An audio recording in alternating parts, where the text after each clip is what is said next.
et les siens ne Les l'ont siens pas ne reçu. l'ont pas. Voilà, merci Madame la journaliste, il est venu. Alors, Imam Faïssa, Jésus, est-ce que dans la communauté musulmane, alors, est-ce qu'il y a cette ouverture, cette flexibilité religieuse?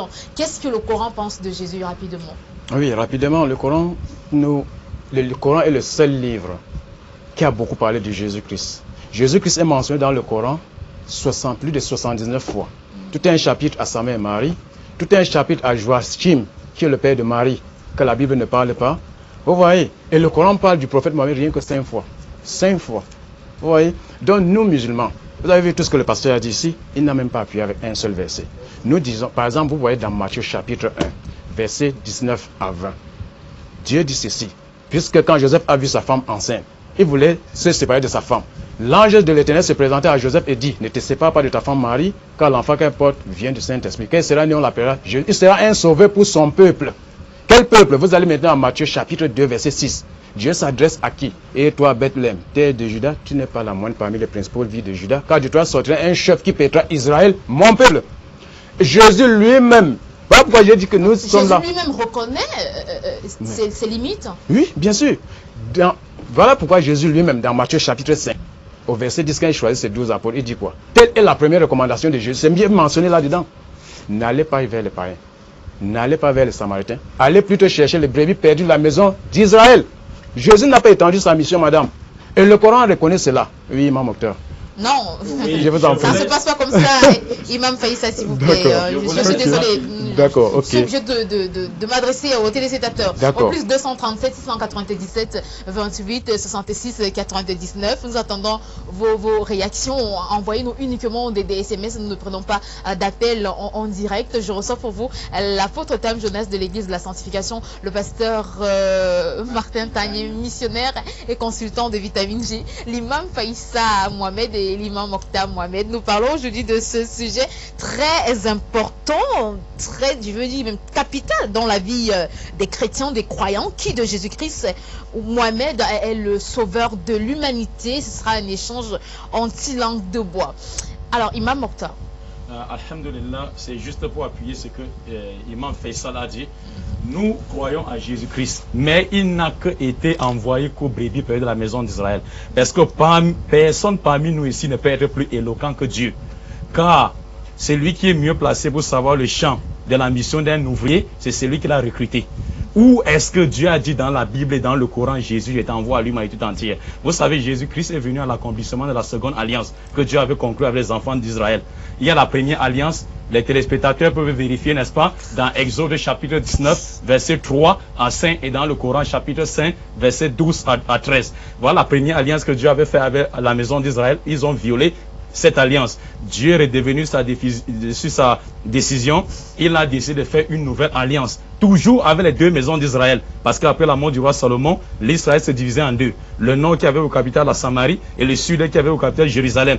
Dans Jérémie chapitre 31, verset 31 à 34, Dieu dit, voici que les jours viennent où je ferai avec les deux maisons d'Israël une nouvelle alliance, pas avec toute l'humanité. Et le messager qui est garantissant de cette nouvelle alliance, c'est Jésus-Christ. Voilà pourquoi vous avez vu les passages pris par mon frère, où l'ange de l'Éternel apparu dans Matthieu chapitre 1, verset 18 à 21 à Joseph, lui disant, ne te sépare pas de ta fiancée Marie, car l'enfant qu'elle a conçu vient du Saint-Esprit, et tu lui donneras le nom de Jésus. Il sera sauveur pour son peuple de ses péchés. La Bible précise. Alors, quel peuple? Donc Jésus pour les chrétiens, pas pour les chrétiens. Mohamed pour les musulmans. Attention. Alors ça veut dire que finalement nous aurons deux sauveurs. Suivez, suivez.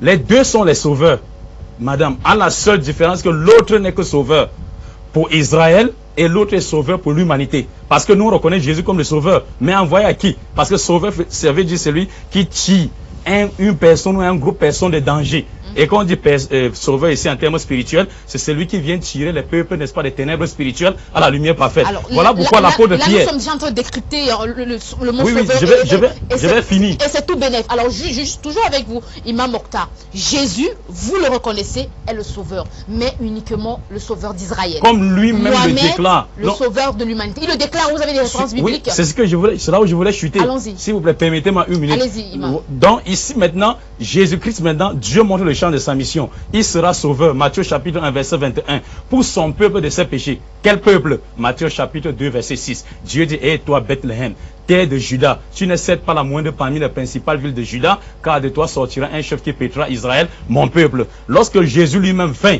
lorsqu'il a choisi ses 12 disciples dans Matthieu chapitre 10, versets 5 à 7, la première recommandation était celle-ci. N'allez pas chez les païens. Entre autres, nos deux frères pasteurs. N'allez pas chez les païens, parce que selon la Bible, ils sont considérés comme des païens.